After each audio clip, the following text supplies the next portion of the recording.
ఎవరైనా ఎగతాళికి నవ్వుకుంటున్నారు అనుకో, ఆయన నవ్వడు, సైలెంట్గా వెళ్ళిపోయి తప్పు అయ్యా అట్లా నవ్వకూడదు, వేసి ఊరుకోడు అని చెప్తాడు. కానీ ఈయన చేయడు పాపం.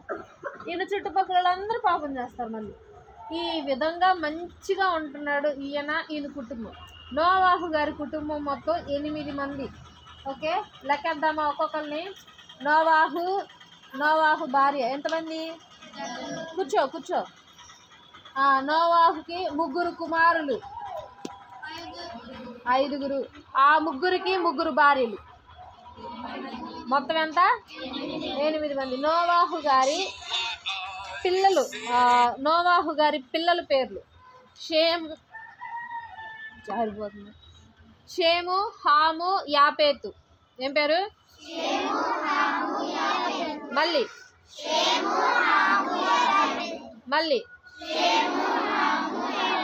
3 కుమారులు, 3 కొడుకులు, ఆ 3కి 3 భార్యలు, మొత్తం ఎంతమంది? 8 మంది. మళ్ళీ ఇంకోసారి నోవాహు భార్య, నోవాహు 3 కుమారులు, ఆ 3 కుమారులు భార్యలు, మొత్తం ఎంతమంది? 8 మంది. కుమారుల పేర్లు షేము, హాము, యాపేతు. చక్కగా 8 మందిని ఒకరోజు చక్కగా కూర్చోబెట్టి దేవుడు, ఇదిగోండి చుట్టూరు అందరూ పాపం చేస్తున్నారు, నాకు బాగా కోపం వచ్చేస్తుంది వీళ్ళ మీద, కాబట్టి ఒకటి చేద్దాం. ఏం చేద్దాము అని అంటే, మీరు ఒక పడవ చేసుకోండి, ఆ పడవ చేసుకుని ఆ పడవలోకి వెళ్ళిపోండి, మీరు మిగతా వాళ్ళందరినీ నేను చంపేస్తా. ఏం చేస్తాడంట దేవుడు? పుట్టించిన దేవుడు ఏం చేస్తాడంట? అంత కోపం వచ్చింది మరి దేవునికి. మనం ఎంత కోపం తెప్పిస్తామో కొట్టింది, అవునా? అట్లా అంత కోపం వచ్చింది దేవుడు చంపేయడానికి. సరేనయ్యా అని చెప్పి ఒకళ్ళేమో చక్కలు తీసుకొస్తున్నారు, ఇంకొకళ్ళేమో పెయింట్ వేయడానికి పెయింట్ డబ్బాలు తీసుకొస్తున్నారు, ఇంకొకళ్ళేమో గమ్ములు తీసుకొస్తున్నారు, ఇంకొకళ్ళేమో మేకులు, సుత్తులు, అట్టా 8 మంది చక్కగా గుమ్ముగొడి అన్నం తింటున్నారు. పొద్దున్నే టిఫిన్ చేస్తున్నారు, ఖాళీ టైంలో ఏం చేస్తున్నారు? పడవ తయారు చేస్తున్నారు. అది 3 అంతస్తులు. ఎన్ని అంతస్తులు? మనం ఇప్పుడు ఎన్నో అంతస్తు మీద ఉన్నాం? 2, 1. దీనిపైన, దానిపైన. అప్పుడు పడవ ఎంత పెద్దది? చాలా పెద్ద పడవ. 8 మందికి అంత పెద్ద ఓడ అవసరమా? మరి ఎందుకు చేసినట్టు అంత పెద్ద పడవ? ఇంకెవరో వస్తారంట, ఆ వాళ్ళెవరో కూడా చూద్దాం. ఓకేనా? ఓకే, పడవ చేస్తున్నారు. ఇప్పుడు ఓకే, పడవ ఎక్కడ తయారు చేస్తారు? ఇంట్లో తయారు చేస్తారా? రోడ్డు మీద తయారు చేస్తారా? ఎక్కడ తయారు చేస్తారు? Very good. ఎక్కడ తయారు చేస్తారు? బీచ్ లో తయారు చేస్తారు. ఎందుకు బీచ్ లో తయారు చేస్తారు? అక్కడే నీళ్ళు ఉంటాయి కాబట్టి అక్కడ తయారు చేస్తారు. బీచ్ దగ్గర బైక్ తయారు చేస్తారా? ఎందుకు తయారు చేయరు? బీచ్ దగ్గర బైక్ ఎందుకు తయారు చేయరు?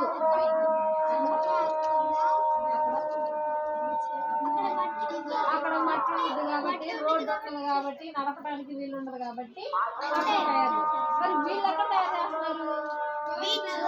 బీచ్ లో తయారు చేస్తున్నారు. ఇంటి దగ్గర తయారు చేసుకుంటున్నారు. రోడ్డు అందరూ నవ్వుతున్నారు. పడవ ఇప్పుడు ఎక్కడో కొన్ని మైళ్ళు దూరంలో ఉంది సముద్రం. ఆ దాకా ఎక్కడ తీసుకెళ్తాం? పడవ అంటే రోడ్డు మీద నడిచిద్దా, ఇసుకలో నడిచిద్దా, గాల్లో నడిచిద్దా, నీళ్ళలోనే నడిచిద్ది.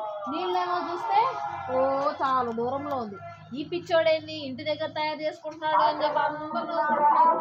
సరేలే అని చెప్పి సైలెంట్గా పడవ తయారు చేశారు. అయిపోయింది పడవ మొత్తం తయారు చేయడం అయిపోయింది. అందరినీ దేవుడు వెళ్ళిపోండి ఇంకా పడవలో లోపలికి అని అన్నాడు దేవుడు. ఎన్ని కిటికీలు పెట్టాడు పడవకి? 1 కిటికీ. ఎన్ని తలుపులు పెట్టాడు?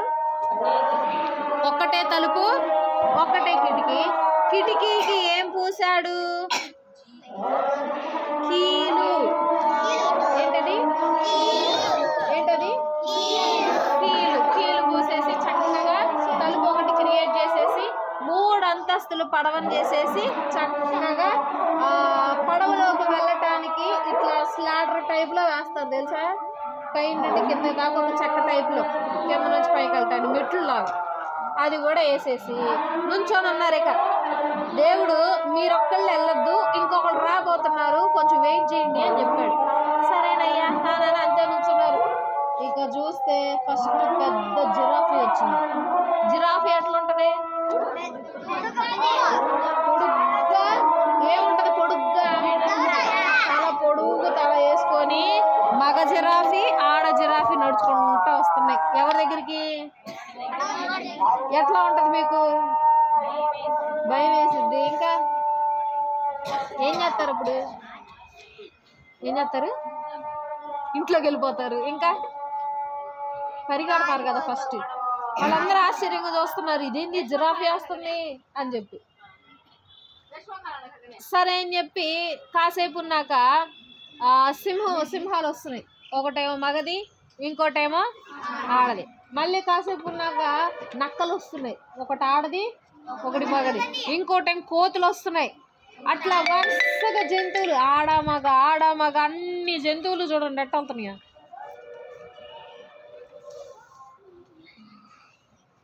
కనిపిస్తున్నాయి జంతువులన్నీ ఎట్ట వెళ్తున్నాయి? జంతువులన్నీ లోపలికి.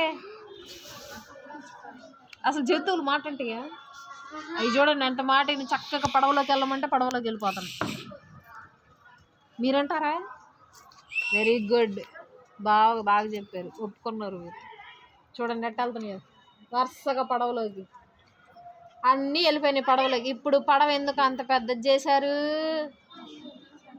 జంతువులు కూడా వెళ్ళటానికి. జంతువులు ఏ పాపం చేయలేదు కదా, అందుకని దేవుడి జంతువులు కూడా కాపాడాలనుకున్నాడు. ఇప్పుడు పడవలో ఎవరెవరు ఉన్నారో కౌంట్ చేసి చెప్పాలి. 8 మంది జంతువులు ఉన్నాయి. 8 మంది ఒక్కొక్కరు చెప్పాలి.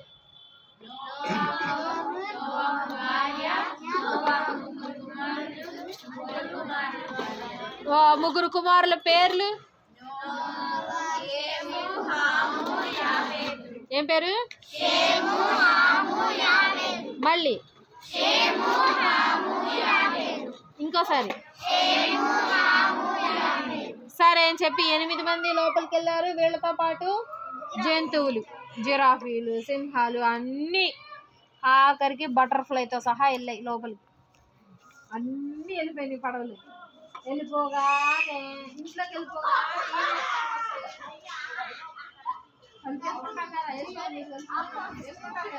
వెళ్ళిపోయిన వెంటనే దేవుడు తలిపేసాడు. వెళ్ళిపేసి బయట గడేసేసి తాళం లోపలే ఉండండి మీరు. దానికి కావాల్సిన అన్ని రోజులు కావాల్సిన చక్కగా ఫుడ్, నీళ్లు, జంతువులు కావాల్సిన గడ్డి అన్నీ చక్కగా పడవలో పెట్టేస్తాం. అయితే వర్షం పట్టడం స్టార్ట్ అయ్యి ముందు ఫస్ట్ చినుకులు పడుతుంది. చినుకులేగా అనుకున్నారు. ఆ తర్వాత రోజు ఇంకొంచెం పెద్దగా పడింది వర్షం. ఆ తర్వాత పెద్దగా ఇంకొంత చినుకులు పడుతుంది కదా. ఇంకొంత చినుకులు పడుతున్నాయి. వాళ్ళందరూ ఏంటి వర్షం ఎట్లా పడుతుంది అని చెప్పి సర్లేని చెప్పి కొంతమంది డ్యాన్స్ చేస్తున్నారు వర్షంలో. కొంతమంది చక్కగా హ్యాపీగా ఆడుకుంటున్నారు. చక్కగా పడవలు తయారు చేసుకొని డ్యామ్లో అప్పుడు లేవురా. అడ్డు చక్కగా ఏముండవు. మనుషులు ఇంకా అంతగా పూర్తిగా విస్తరించలేదు. ఒక ప్రాంతంలో మాత్రమే ఉన్నారు జనాలు. అయితే సరే అని చెప్పి అందరు హ్యాపీగా ఆడుకుంటున్నారు వర్షంలో. ఆ తర్వాత ఇంకా పెరిగింది. అసలు మనిషి కూడా కనిపించట్లేదు, అట్లా పడుతుంది వర్షం. కుండపోత వర్షం తెలుసా? అట్లా పడతా ఉంటాయి నీళ్ళు వరుసగా. ట్యాప్ పడితే ట్యాప్ ఎట్లా పడుతుంది నీళ్ళు అట్లా పడుతుంది వర్షం. ఇంకా చూడు మనుషులు భయం స్టార్ట్ అయ్యాయి. ఇళ్ళలోకి నీళ్ళు వచ్చేసినాయి, రోడ్డు మీద నీళ్ళు వచ్చేసినాయి, పక్కన చెరువులన్నీ నిండిపోయినాయి, మోకాళ్ళలోకి నీళ్ళు వచ్చినాయి ఫస్ట్ రోజు. తర్వాత ఇక్కడికి వచ్చినాయి, తర్వాత నడుముకి వచ్చేసాయి, తర్వాత పేగలలాగా వచ్చినాయి. ఇక పడవ దగ్గరికి వెళ్ళి పడవను కొడుతున్నారు. నోవాహు పడవ తెరు లోపలికి వస్తాము, మునిగిపోతున్నాము, నోవాహు పడవ తెరు అని చెప్పి అనంటే దేవుడు చూడండి ఎలా ఉందో. అప్పట్లో తుఫాన్ చూసారు అట్లుందా? నీళ్ళు కనిపిస్తున్నాయా? పడవ ఎక్కడుంది? కనిపిస్తుందా పడవ? ఆ పడవ, గాలి, వర్షము. నోవాహు మాత్రం చక్కగా సురక్షితంగా లోపల ఉన్నాడు. మిగతా వాళ్ళందరూ ఆ నీళ్ళలో కొట్టుకుపోయారు. 2వ చరణం పాడాం కదా, కొండ మీద ఆగిందంట ఓడ. కొండ ఎక్కడ ఉండిద్ది? ఎంత పైన ఉండిద్ది? చాలా పైన, ఏదో ఆకాశంలో ఉన్నట్టు కనిపించింది కింద నుండి చూస్తే, అవునా? ఆ కొండ మునిగిపోయింది. అప్పుడు ఎన్ని నీళ్ళు వచ్చి ఉంటాయి? అంటే భూమి సగానికి సగం నిండిపోయింది. అప్పుడు ఏ మనిషి అన్న బతుకుతాడా? ఒకవేళ బతకాలంటే మనకేం ఉండాలి? ఆక్సిజన్ ఉండాలి, ఇంకా షెల్టర్ ఉండాలి. ఎట్లా ఉంటుంది? షెల్టర్ మునిగిపోయింది. ఏం ఉండాలి బతకాలంటే నీళ్ళలో మనకి? షిప్ ఉండాలి. ఎస్, షిప్ ఎవరికి ఉంది ఇప్పుడు? అందరూ చక్కగా ఎగతాళి చేశారు.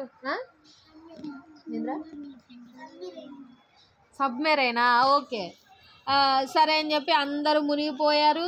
చక్కగా నోవాహు వాళ్ళ కుటుంబము జంతువులన్నీ బ్రతికాయి. అంటే దేవుడు మాట వినకపోతే దేవుడు ఏం చేస్తాడు? శిక్షిస్తాడు.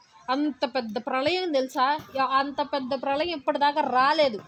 మళ్ళీ వచ్చింది అనుకో, ఇంకెవరు బతకం, అందరం వెళ్ళిపోతాం చక్కగా కొట్టుకొని ఎటో కొట్టు. అయితే ఇది వచ్చిన తర్వాత 40 రోజులు కురిసింది మొత్తం. ఎన్ని రోజులు? 40 రోజులు వర్షం. 2 రోజులు వర్షం కురిస్తే ఏమైంది? చిరాకు వచ్చిందా? బట్టలారవో చిరాకు వచ్చింది. మొన్న పోయిన సంవత్సరం కాకుండా ఆ పోయిన సంవత్సరం విజయవాడ మునిగిపోయింది తెలుసా? మన విజయవాడ, మన పక్కనున్న విజయవాడ ఎట్లా మునిగింది? ఈ కింద ఇప్పుడు మనం ఇక్కడ పైన ఉన్నాం, ఆ కిందంతా మునిగిపోయింది. ఎంతమంది చచ్చిపోయారు? కరెంటు లేక అల్లాడిపోయి దోమలు కుట్టి తిండి లేక ఎట్లున్నప్పుడు ఆ 2 రోజులు పడిన వర్షానికే అట్లుంటే 40 రోజులు పడితే ఇంకెట్లుంటుంది? ఏ మనిషి అన్న బతుకుతాడా? చాలా నీళ్ళు వచ్చి ఆకాశం ఎంత ఎత్తులే వచ్చేసాయి నీళ్ళు. ఆ 40 రోజుల తర్వాత చక్కగా వర్షం ఆగిపోయింది. చక్కగా ఆ నీళ్ళన్నీ సముద్రంలోకి వెళ్ళిపోయినాయి. మిగతాయి కొన్ని సముద్రంలోకి వెళ్ళిపోయినాయి, కొన్ని భూమి పీల్చేసుకుంది. ఇక మళ్ళీ మంచి నేల వచ్చేసింది. బయటకు వచ్చేసారు అందరూ, చక్కగా హ్యాపీగా బ్రతకడం మొదలుపెట్టారు. అయితే దేవుడు ఇదంతా చూసి, అయ్యో అనవసరంగా చంపేశానే అందరినీ. ఇప్పుడు ఈ 8 మంది నుండే మనం వచ్చాం కదా, మళ్ళీ వాళ్ళలో కూడా తప్పులు చేస్తారు కదా, అందరూ మంచి వాళ్ళు ఉండరుగా, వాళ్ళలో కూడా తప్పులు చేస్తారు. ఇక ఇట్లా చంపుకుంటూ పోతే ఎవరు బతకరు అని చెప్పి దేవుడు ఏం చేశాడు? ఇంకోసారి ఇలాంటి శిక్షని రప్పించను అని చెప్పి మాట ఇచ్చాడు మనకి. ఏం చేయడంట? ఏమని మాట ఇచ్చాడు? ఇంకోసారి ఇలాంటి శిక్షని ఎలాంటి శిక్ష ఇది? భయంకరమైన శిక్ష. ఏంటి శిక్ష? భయంకరమైనటువంటి శిక్ష ఇంకోసారి రప్పించను అని చెప్పి ప్రామిస్గా ఆకాశంలో ఇంద్రధనుస్సు తెలుసా? ఎట్లా ఉంటుంది ఇంద్రధనుస్సు? ఎన్ని కలర్స్ ఉంటాయి? 7 కలర్స్తో చక్కగా ఇలా కర్వ్ షేప్లో వస్తుంది చూసారా? ఆ ఇంద్రధనుస్సు వచ్చింది ఫస్ట్ టైం ఆ 40 రోజులు వర్షం కురిసిన తర్వాత. ఆ ఇంద్రధనుస్సు దేనికి గుర్తు అని అంటే, అప్పట్లో జలప్రళయం వచ్చింది, ఇక తర్వాత రాదు అని చెప్పి దేవుడు ఏం చేశాడు? భూమికి మాట ఇచ్చాడు అనమాట, ఇంకంత గొప్ప ప్రళయాన్ని నేను రప్పించను అని చెప్పి. సో మనం ఏం చెయ్యాలి? యేసయ్య చెప్పిన ప్రతి మాట వినాలి, చెయ్యాలి. చెయ్యకపోతే శిక్ష పడిద్ది. Very good. బైబిల్స్ తెచ్చుకున్నారా? పాటల బుక్ మీద రెయిన్బో ఉంది చూసారా? లోగో, మన లోగో అదే.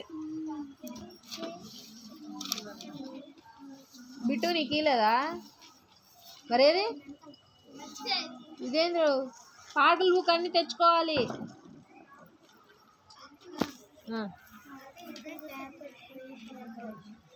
పోతే ఇను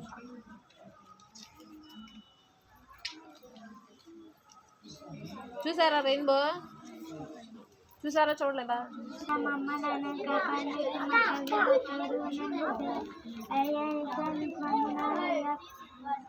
అయ్యా మాకు చదువులో తోడుకుంటారేసయ్యా, మా ఎగ్జామ్లో తోడు రాయ్యా, అయ్యా మా చదువులో తోడుగుండండి.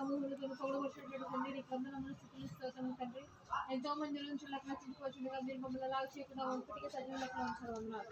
అయినా తండ్రి ఈరోజు జరిగినటువంటి కార్యక్రమంలో ఆది నుండి ఎంతవరకు అధ్యక్షత వహించారు వందనాలు. మరి ఆకుపోకల్లో మీరు తోడుగా ఉన్నారు వందనాలు. కూడి వచ్చిన ప్రతి ఒక్క బిడ్డను బట్టి మీకు స్తుతులు నాయన. విన్నటువంటి కథ నా తండ్రి, నేర్చుకున్నటువంటి పాఠములు నా తండ్రి, నేర్చుకున్నటువంటి పాటలు, యాక్షన్ సాంగ్స్ నా తండ్రి వీరికి బాగా గుర్తుండేటకు వీరి హృదయంలో భద్రపరచండి. ఆయా బిడ్డలు చదువుకున్న చదువుల్లో మీరు తోడుగా ఉండండి. రాకపోకల్లోనూ అమితమైన జ్ఞానమును వీరికి అనుగ్రహించండి.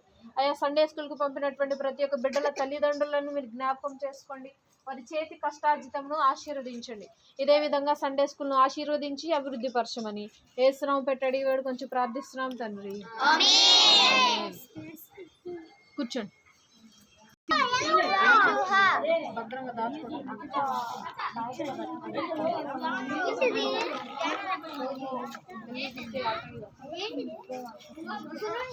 మరి ఒక నిమిషం తీసుకున్న వాళ్ళు కూర్చోండి సైలెంట్గా ఒకసారి. First silent. ఈరోజు కొత్తగా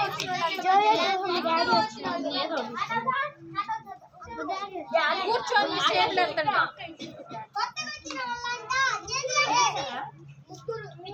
ఎవరు వెళ్ళండి.